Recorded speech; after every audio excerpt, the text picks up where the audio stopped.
नमस्कार दोस्तों, स्वागत है एक बार फिर आपके अपने YouTube चैनल जीवा स्टडी पर। मैं वरिष्ठ अध्यापक मुकेश कुमार जांगड़ आपका स्वागत करता हूं। तो कल शाम को अपन ने जो है विद्या संबल योजना के अलवर जिले के जो नए दिशा निर्देश आए थे उनको अच्छे से जो है एकदम चर्चा करके जाना था।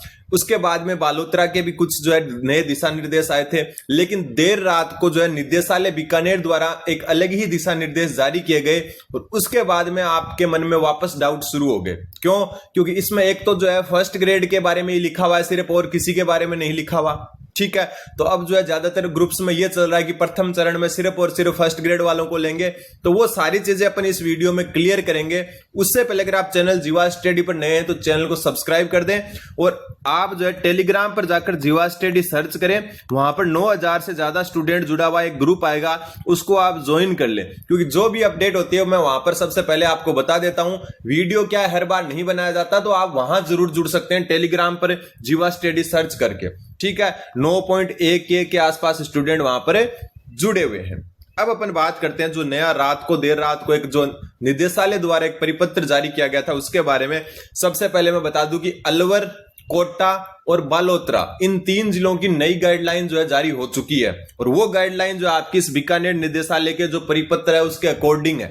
ठीक है, अब कुछ सच्चाई अपन इस वीडियो में जान लेते हैं, क्योंकि इसमें सिर्फ ये लिखा हुआ है कि प्रथम चरण और सिर्फ जो है फर्स्ट ग्रेड के बारे में लिखा हुआ है। तो चलो अपन बात कर लेते हैं उन अच्छे तरीके से। सबसे पहले मैं आपको बता दूं कि जो आपका प्रथम चरण है उसके बारे में यहां लिखा हुआ है। यहां कुछ चेंजेस जो हुए वो सबसे पहले कि अपन जो शाला दर्पण होता है ना, शाला दर्पण पर जो आपके रिक्त पद दिखाए जाते हैं ना, क्या दिखाए जाते हैं? रिक्त पद। वो सही होते हैं, लेकिन शिक्षा विभाग में क्या व्यवस्था होती है कि कई जगह जो है टीचर अधिशेष होते हैं। मतलब कई जगह वो पोस्ट होती नहीं है, फिर भी वो टीचर वहां लगा होता है और उसकी सैलरी दूसरी स्कूल से बनती है। तो वो जो दूसरी स्कूल से जब सैलरी बनती है ना, तो उस दूसरी स्कूल में उस पद को खाली नहीं दिखाया जाता। वो होता आपका IFMS का। ठीक है, जहां से सैलरी वगैरह बनती है IFMS से, वहां से पता चलता है कि वो पद से सैलरी बन रही है या नहीं बन रही। तो अब आपके शाला दर्पण से जो है रिक्त पदों की गणना ना होकर IFMS से होगी। एक तो ये चेंज हुआ है। ठीक है, अब इसमें क्या लिखा हुआ है कि प्रथम चरण। ठीक है, प्रथम चरण के बाद में देखो नीचे कुछ लिखा हुआ है, आपको मैं बता दूं कि इन्होंने एक प्रारूप दिया है कि कार्यालय मुख्य जिला शिक्षा अधिकारी समग्र शिक्षा जो भी जिला होगा वहां पर यहाँ पर जिसका नाम आ जाएगा। मतलब एक प्रकार से इन्होंने एक गाइडलाइन जारी की है समस्त DO के लिए कि आप कैसे जो है विज्ञप्ति जारी करनी है आपको। ठीक है, फिर आपका है प्रथम चरण। ठीक है, अब यहां पर विद्या संबल योजना के तहत लगाए जाने वाले पद और योग्यताएं, यहां पर सिर्फ और सिर्फ एक नंबर देके जो है आपकी प्राध्यापक यानी कि फर्स्ट ग्रेड के बारे में बता दिया, बाकी कुछ बताया नहीं। तो मैं आपको बता दूं कि इसका मतलब ये नहीं है कि सिर्फ फर्स्ट ग्रेड को लेंगे, ये एक एग्जाम्पल के रूप में दिया हुआ है।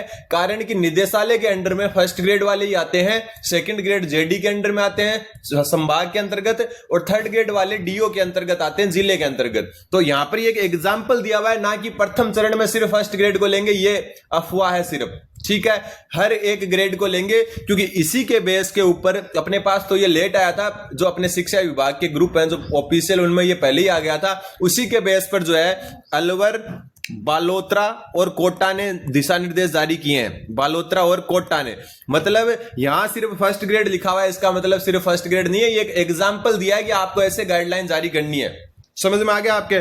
दूसरी बात, ये चीजें मैं कल ही बता चुका। इंग्लिश मीडियम स्कूल में अगर आप Mahatma Gandhi English medium school में जाना चाहते हो तो आपके पास इंग्लिश मीडियम में होनी चाहिए 10th 12th और ग्रेजुएशन। लेकिन अगर आप इंग्लिश मीडियम स्कूल में भाषा विषय हिंदी, इंग्लिश और संस्कृत के लिए अप्लाई करना चाहते हो, तब आप जो है हिंदी मीडियम से ही कर सकते हो। हिंदी माध्यम में अगर आपने कर रखी है तो इन 3 सब्जेक्ट के लिए आप अंग्रेजी माध्यम विद्यालयों में जा सकते हो। लेकिन अगर आप इनके अलावा SST साइंस और मैथ के लिए जाओगे तो फिर आपको क्या करना पड़ेगा? इंग्लिश मीडियम से होना चाहिए, इंग्लिश मीडियम स्कूल्स के लिए, जिसमें जो है Swami Vivekananda model school plus Mahatma Gandhi school है। ठीक है, अब मैं आपको बता दूं ये क्या है। निदेशालय ने सिर्फ एक, देखो समग्र शिक्षा, देखो मुख्य जिला शिक्षा अधिकारी जो भी आपका जिला, मतलब ये एक गाइडलाइन DO के लिए जारी हुई थी। उसको आपने ये समझ बैठा बहुत सारों ने कि ये सिर्फ फर्स्ट ग्रेड के लिए है। ऐसा नहीं है, इन्हीं के बेस पर 3 जिलों ने जो है गाइडलाइन जारी कर दी है, जिसका मैं बता रहा हूं वापस टेलीग्राम ग्रुप है जीवा स्टडी, उस पर मैंने डाल रखा है सारा, वहां पर जाकर आप देख सकते हो।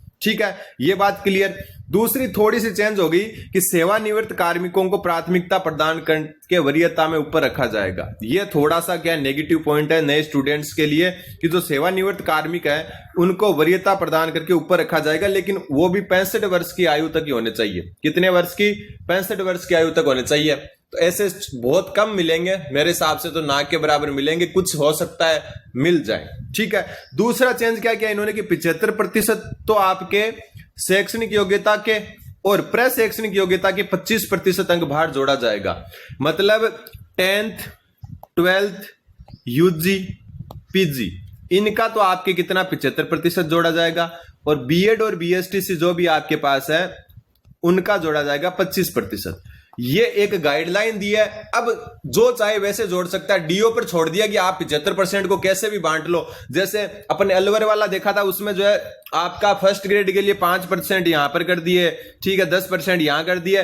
तो डीओ पर छोड़ दिया कि आप इन चारों में से किस हिसाब से बांटोगे। सेकंड ग्रेड के लिए इन तीनों में से बांटेंगे, ठीक है, थर्ड ग्रेड के लिए इन तीनों में से बांटेंगे, और लेवल 1 के लिए इन 2 में से बांटेंगे 75%। वो डीओ पर छोड़ दिया।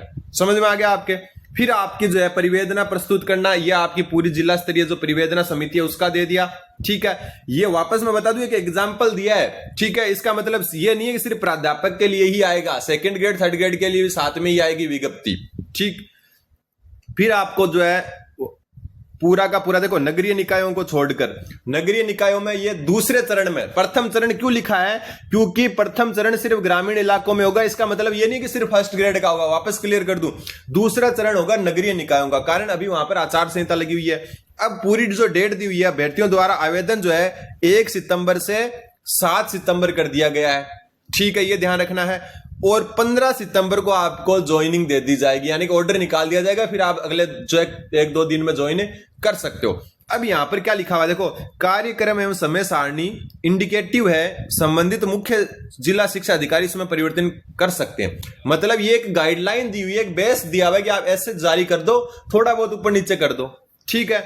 फिर अपन जो है आवेदन का प्रारूप, और ये आवेदन का प्रारूप फाइनल है, वो एक 4-5-6 पेज का चल रहा था। मैंने उस टाइम ही बोला था कि वो जो है कोई स्टूडेंट का बनाया हुआ है। तो आपको यहाँ आवेदक का नाम, पिता का नाम, आवेदित विद्यालय पद, ठीक है, जो भी डेट है, जन्म तिथि, यहाँ प्रतिशत, और यहाँ पर जो है ध्यान रख लेना जिनकी इंटीग्रेटेड बीएससी बीएड या बीए बीएड है वो यहाँ स्नातक और जो बीएड है दोनों में सेम चीजें फिल करेंगे।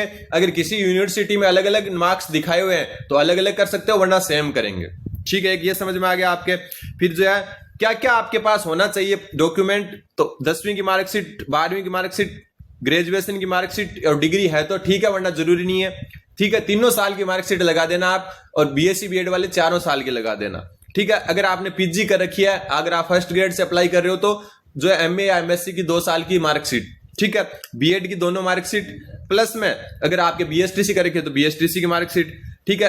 अगर आप थर्ड ग्रेड के लिए अप्लाई कर रहे हैं, लेवल 1 और लेवल 2 के लिए, तो आपको क्या करना है, साथ में रीट का प्रमाण पत्र लगाना है कि आपकी पात्रता कंप्लीट है। फिर अगर आप जो है किसी कैटेगरी से हैं जनरल के अलावा, तो आपको क्या करना है, जाति प्रमाण पत्र लगाना है। ठीक है। अन्य कोई विकलांगता, विधवा, परित्यक्ता, भूतपूर्व सैनिक और जो भी आपका खेल से संबंधित कोई पर्सन है तो आपको वो लगाना होगा। आधार कार्ड की प्रति लगानी होगी। ठीक है। मूल निवास प्रमाण पत्र लगाना होगा। चरित्र प्रमाण पत्र 2 राजपत्रित अधिकारियों द्वारा प्रदत्त। ये कैसे करोगे आप? ये आप करोगे कैसे, इसमें आप जो है कोई भी नेट पर जाओ और कैरेक्टर सर्टिफिकेट या चरित्र प्रमाण पत्र का प्रारूप मिल जाएगा आपको। कोई भी प्रारूप हो, कोई फिक्स प्रारूप नहीं है, उसको कॉपी निकालो और उसको फिल करो। और फिल करने के बाद में जो फर्स्ट ग्रेड के टीचर है ना, कोई भी फर्स्ट ग्रेड के टीचर, उनसे भरवा लो। आप क्या कर लो, उनसे भरवा लो। ठीक है, मतलब साइन करवा लो, अटेस्टेड करवा लो। फिर आपका जो है इतना चीजें चाहिए होगी। अब ये गाइडलाइन देखो, कल से जो पूरे दिन शाम को मतलब ये आया था, उसके बाद में क्या बोल रहे हैं कि प्रथम चरण में सिर्फ फर्स्ट ग्रेड को लेंगे, सिर्फ फर्स्ट ग्रेड को लेंगे। तो मैं बता दूं, ये एक मतलब प्रारूप भेजा है निदेशालय ने कि जो है पूरे राज्य में एक रूपता आ जाए। क्या आ जाए? पूरे राज्य में एक रूपता आ जाए। तो इसका मतलब सिर्फ प्राध्यापक से नहीं है। प्रथम चरण का मतलब है ग्रामीण क्षेत्रों में हो रहा है, ये शहरी क्षेत्रों में द्वितीय चरण होगा, क्योंकि वहां चुनाव है फिलहाल 15 तारीख तक, तो वहां पर आचार संहिता ही रहने वाली है। तो इसको थोड़ा सा आप देखो इस हिसाब से देखें कि ये प्राध्यापक सिर्फ इसलिए एक एग्जाम्पल के रूप में लिखा है, डीओ चाहे उन पोस्ट पर अप्लाई जो है करवा सकता है, ये एक डीओ के लिए गाइडलाइन थी। तो इसको आप ये मत सोच के चलें सिर्फ फर्स्ट ग्रेड के लिए होगी, बस ये एक रूपता लाने के लिए एक एग्जाम्पल दिया हुआ है। इन 3 जिलों के नए नोटिफिकेशन इस नोटिफिकेशन के बेस पर आ चुके हैं। अलवर, बालोतरा, कोटा की नई गाइडलाइन आ चुकी है और वो सारी की सारी इस विज्ञप्ति के बेस पर है। तो इसको आप ये ना समझे कि सिर्फ फर्स्ट ग्रेड के आवेदन होंगे, सभी के आवेदन होंगे। तो ये अफवाह दिमाग से निकाल दें और इन 3 जिलों के आवेदन जो है स्टार्ट हो जाएंगे 1 तारीख से, जो भी डेट इनके नोटिफिकेशन में दी हुई है। और आप जो है टेलीग्राम पर जीवा स्टडी को जो आपका ग्रुप है उसको ज्वाइन कर लिया, वहां पर मैं आपको पूरा सही बताता रहता हूं। अफवाहों से बचना है अपने को और थोड़ा सा स्टडी में भी ध्यान रखना है। एक दिन का काम है, जब भी फॉर्म फिल होंगे 1 दिन में आपका काम हो जाएगा, तो आप इतने परेशान ना हो, ठीक है। और जीवा स्टडी को सब्सक्राइब कर दें, जो भी चीजें आएगी उनको मैं अच्छे से समझा दूंगा। तो सिर्फ फर्स्ट ग्रेड के लिए नहीं है ये जो है, देखो ऊपर क्या लिखा हुआ है, निदेशक माध्यमिक शिक्षा बीकानेर, इन्होंने जो है ना एक मतलब एक गाइडलाइन जारी की है समस्त डीओ के लिए। देखो, कार्यालय मुख्य जिला शिक्षा अधिकारी समग्र शिक्षा, यहां जगह छोड़ी है, मतलब जो भी जिला है उसका डीओ, उनको एक गाइडलाइन दी है कि आप इस हिसाब से विज्ञप्ति बनाओ और कुछ चीजें आपके हिसाब से जोड़ सकते हो, जिसमें आपका जो है अंक भार वाला सिस्टम है, कितनी पोस्टें हैं, कौन कौन सी आप ओपन कर रहे हो, वो सब डीओ पर डिपेंड करता है,